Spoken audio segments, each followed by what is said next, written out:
शहजाद पूनावाला जी, अब सब काम विपक्ष ही करे, क्या सरकार का कोई रोल नहीं है? आप हर वक्त क्यों ये कहते रहते हैं विपक्ष संसद नहीं चलने देता, विपक्ष काम नहीं करने देता, विपक्ष तो नकारात्मक हो गया है? काम तो सरकार को ही करना है, आप नहीं करना है। प्राची जी, हमारे अगर आप समाज में देखें तो कुछ लोग होते हैं जिनको हम विघ्न संतोषी कहते हैं। विघ्न उत्पन्न करने में ही उनका संतोष है, और जो भी अच्छा काम होता है वो उस काम में जैसे काला टीका लगाते हैं ना कि नजर ना लगे, वो काला टीका का ही काम करते हैं। इसलिए आप पूछिए इनसे जरा, नए पार्लियामेंट बनाने की जो पूरी प्रस्तावना थी वो 2011-12 में मीरा कुमार जी की तरफ से आई। नया पार्लियामेंट जब बना तब उसका विरोध इन्होंने किया।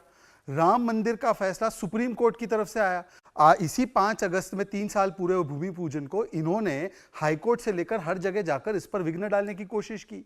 रफाल लाना है, ये इन्हीं की सरकार के समय पर फैसला किया गया था, ये ला नहीं पाए। किस प्रकार से एलएसी पर कोई इंफ्रास्ट्रक्चर नहीं बना पाए। जब हम रफाल ला रहे थे तो उस पर किस प्रकार की विघ्न पैदा की और सुप्रीम कोर्ट तक फटकार लगाना पड़ा कि रफाल लाना ठीक है। 60 वर्ष पहले इनकी सरकार ने प्रपोजल दिया नेशनल वॉर मेमोरियल बने, और जब नेशनल वॉर मेमोरियल तैयार हुआ 2019 में, जो मांग थी हमारे सेनाओं की, तो उसका भी विरोध उन्होंने किया।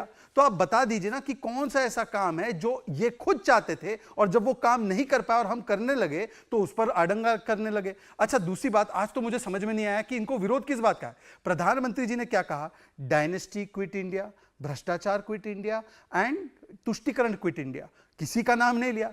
पर प्राची जी, आप देखिए कि विपक्ष वाले जो है रिएक्शन देने लग गए। मतलब कि इन्होंने माना कि इनका डीबीटी मतलब डायनेस्टी, भ्रष्टाचार, तुष्टिकरण, और हमारा डीबीटी मतलब वो डायरेक्ट बेनिफिट ट्रांसफर जिसके माध्यम से 30 लाख करोड़ जब हम देते हैं तो कोई 85% जेब में बिचौलिए के या खूनी पंजे के या लुटेरे पंजे में नहीं जाता। वो पैसा डायरेक्ट टू बेनिफिट जाता है, वो गरीबों के खातों में। तो यही अंतर है हमारे डीबीटी और इनके डीबीटी में। आखिरी बात कहकर अपनी बात समाप्त करूंगा। देखिए, इनकी तो मजबूरी है।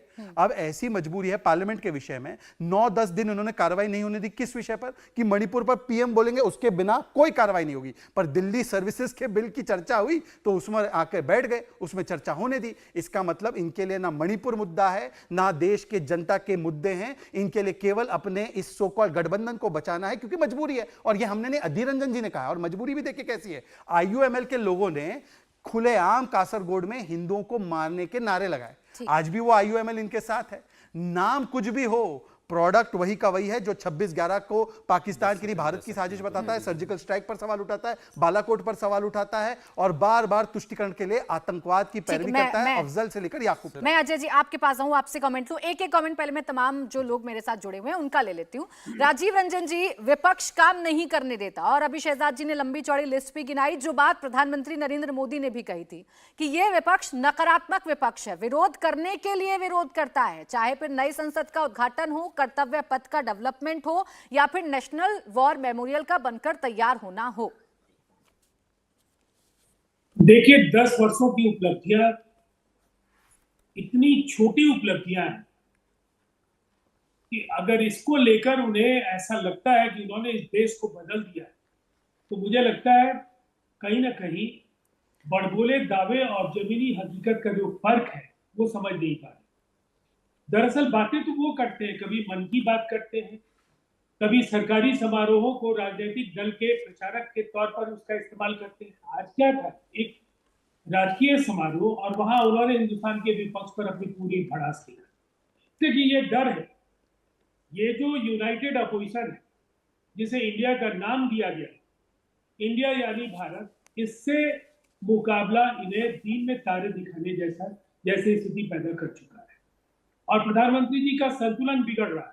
ये जो भी बातें ये कह रहे हैं, दरअसल इस देश में विज्ञान, तकनीक, अनुसंधान, इन क्षेत्रों में जो भारत की उपलब्धियां हैं, इसरो या भाभा एटॉमिक रिसर्च जैसे संस्थान नरेंद्र मोदी जी के कार्यकाल में नहीं बने। इस देश की डिप्लोमेसी का स्वर्णिम दौर वो रहा है, जब चाहे वो पंडित नेहरू का दौर रहा हो, यासिर अराफात और सादात जैसे लोगों के साथ इंदिरा जी का दौर रहा हो।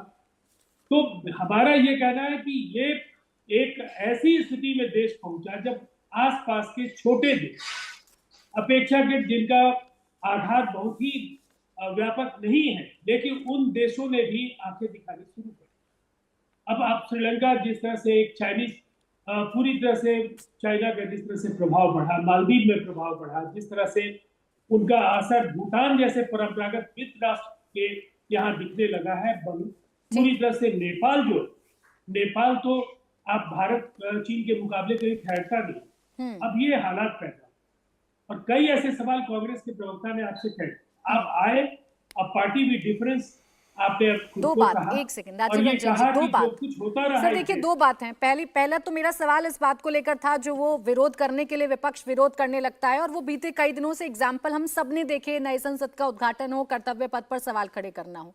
और दूसरी बात ये, आपने आप फिर से इतिहास में चले गए, आपने कहा कि जवाहरलाल नेहरू के समय पर ये हुआ था, वो हुआ था। इस बात से डिनाई नहीं कर रहे हैं, पीएम तो ये कह रहे हैं कि हमें साथ नहीं मिलता विपक्ष का, और वो तो देश में खड़े होकर, आप सरकारी कार्यक्रम कह रहे हैं, वो तो देश में खड़े होकर कह रहे हैं विपक्ष को लेकर। विदेशों तक में जाकर सरकार की बुराई की जाती है, कहा जाता है लोकतंत्र खतरे में है इस देश का, वो सही है? देखिए, सबसे पहले तो प्राची जी, नई संसद को लेकर जो भी बातें कही जाती है, और मुझे लगता है इसे बार बार एक झूठ को क्यों दोहराती है भारतीय जनता। नई संसद से किसी का एतराज नहीं था, ये समय की मांग थी, इस भवन का होना आवश्यक था।